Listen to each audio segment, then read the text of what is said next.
So in this video, we're going to discuss some of the visualizations I alluded to from the end of the previous video, right? And some of the analysis using the answer, and it's mostly really sensitivity report.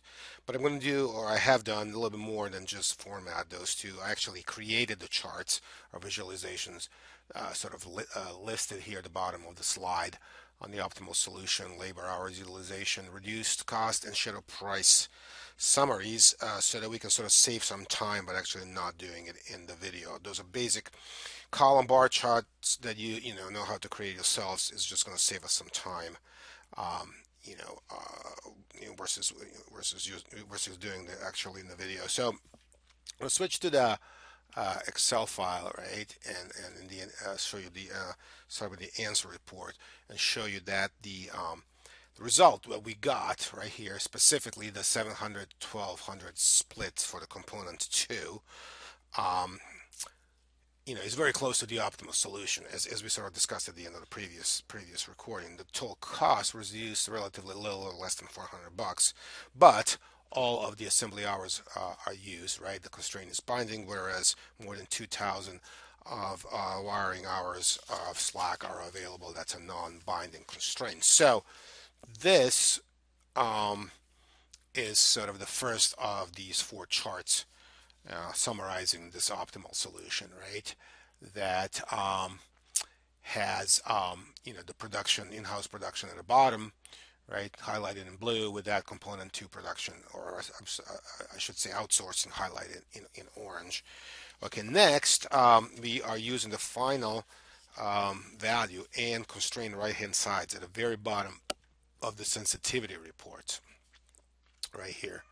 If you click on the chart, you will see those guys to create this labor capacity utilization chart shown here, and then copy paste it to this slide. This chart clearly shows the underutilization of the wiring labor, right, by that 2,000 hours, with full utilization of the bottleneck assembly labor, allowing the management to rethink the allocation of the labor resources, right? Just remember, increasing the assembly hours by moving some wiring labor over cannot be analyzed with a sensitivity report, because two rather than just one parameter will be changing at the same time.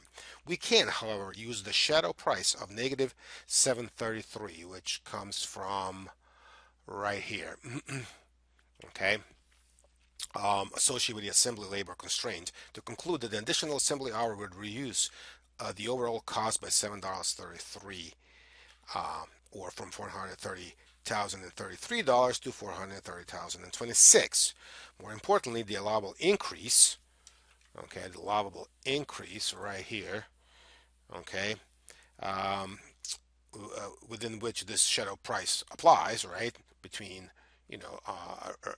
increasing um, total assembly hours by 1750 from the current level of 4900, or reducing by 1100, right, in the decrease, right? That's the allowable range. So the allowable increase specifically tells us that if we add, say, another 1100 hours ending with 6000, right, 49 and 11 is 60, okay, the cost would be reduced by 8,000 and change, which would be then down to about 421 $2,000, and there is some rounding, which will represent some significant savings. Of course, we would not get all those additional assembly hours for free, so more detailed cost benefit analysis should be conducted, right? Assuming that the hours are sunk cost, then then those would be free. So to show that, right, it's just to verify that, I'm going to go to the model, and I'm going to increase right here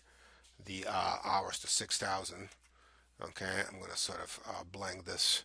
I'm just going to leave it here, I guess, and then run the solar. Okay, I'm going to just look at the solution, right? 421,000, 422,000. This difference, is exactly that $8,000 I was talking about, right? Between 422 and 430. You can do exact math if you wish. I'm going to restore the original values and move this back to 4900. Again, always switch it back to the base case. Okay. Next, we use the objective coefficients and reduce costs of purchasing components 1 and 3, okay, which are currently being produced completely in-house from the decision variables section of the sensitivity report, and construct this simple unit cost analysis chart shown on this slide. So let me just briefly show here. This is the chart, and the data used. The data used is right here. Okay, the data used is right here. Objective coefficients. I'm not sure why is it not highlighting 61 and 125, and the reduced cost 167 and 567 is where is it coming from? Okay, I might have gotten this from no sensitivity report F16. Yeah, it's right here. I'm not sure why it's not highlighting. Whatever. Okay, so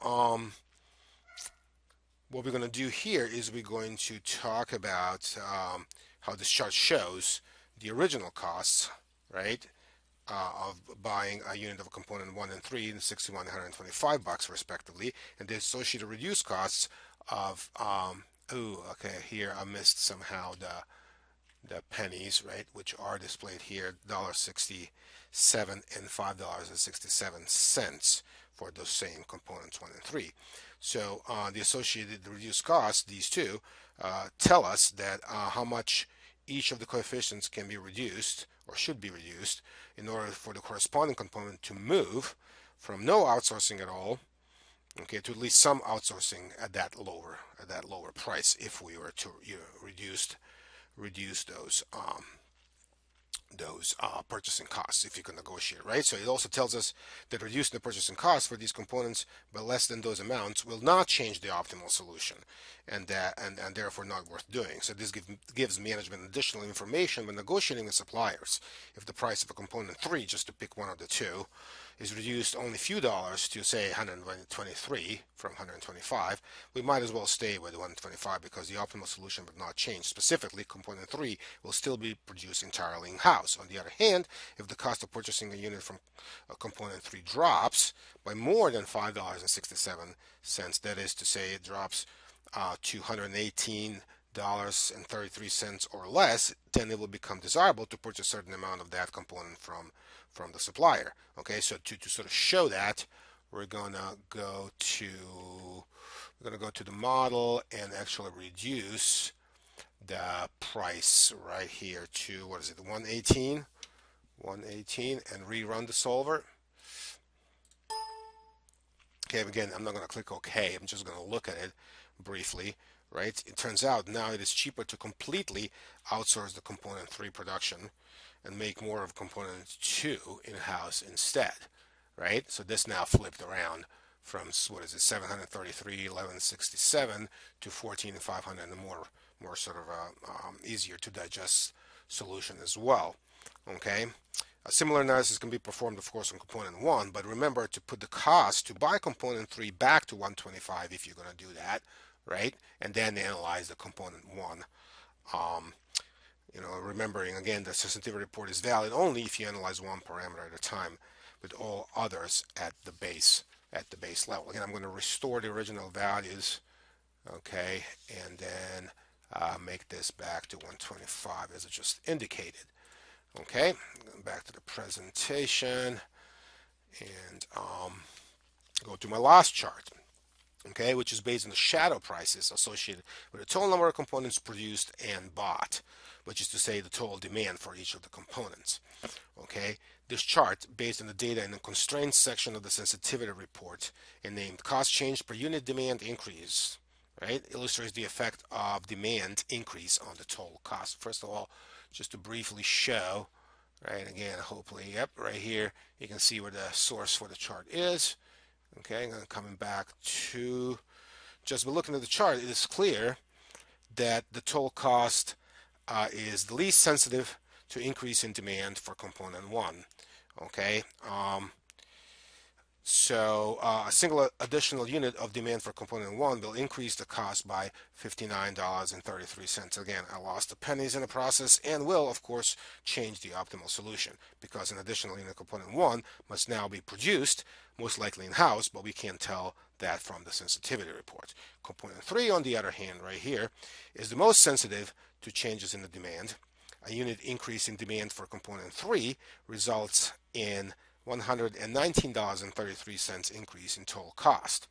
In addition, the sensitivity report indicates the allowable increase, okay, which is right here of 1,100 units, right here, 1,100 units for both components 1 and 3, or 3 and 1, okay, for which the corresponding shadow prices are valid. So if the component 3 demand increases from 1,000 units, which it currently is, so where's the demand show? Well, certainly in the model here, okay, to 2,000 units, right, which is within the allowable increase of 1,100, the cost will go up by $119,333, or about 120 grand, give or take. Again, so again, you can test that. I'm going to skip that for brevity. Notice also that component 2, okay, the component 2, the allowable increase is infinity. Where are you? Right here. Okay. Stating that the shadow price of $95 or so is valid regardless of how much the demand for component 2 goes up. Say we increase the demand for component 2 from 1,900 to 11,900, so by a substantial 10,000 units. If you rerun the solver, you can see that most of these components will simply be bought from the suppliers, right, because of the limited capacity for component number 2 production, which we were aware of at the much lower demand than that. Notice that the cost would go up exactly 95 times 10,000, which is again 950,000. Added to the 430 grand would be about 1.38 million. So just to get the total cost increase. Okay, and we do not have to actually rerun the solver to know all this, right? And I'm not going to. So similar analysis can be performed for the decreasing of the demand. We allowable decreases of 1750 for component 1. Where is that? Right here. 1167 for component 2 and 1000 for component 3, shown in the sensitivity report. Again, remember to do the analysis one parameter, in this case component demand, at a time, otherwise it is not valid. Okay, so this sort of wraps up our second video in this series on chapter 14, applications of linear programming, and our first make or buy example in Lect 4 make or buy XLX file, and we'll continue with our next model on blending in the next video.